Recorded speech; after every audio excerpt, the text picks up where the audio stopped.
We're down at the new Biddeford Pump Substation.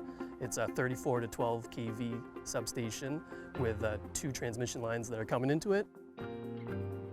This old substation right here was built in the 1960s, and it's a very manual site.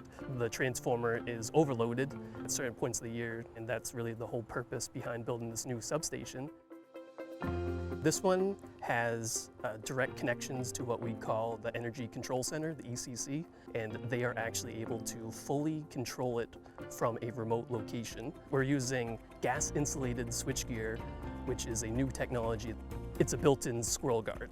Recently, we energized the Forest Ave substation, and we're actually looking at ones in Saco, in other areas of Portland, South Berwick, for more redundancy and more resilient grid.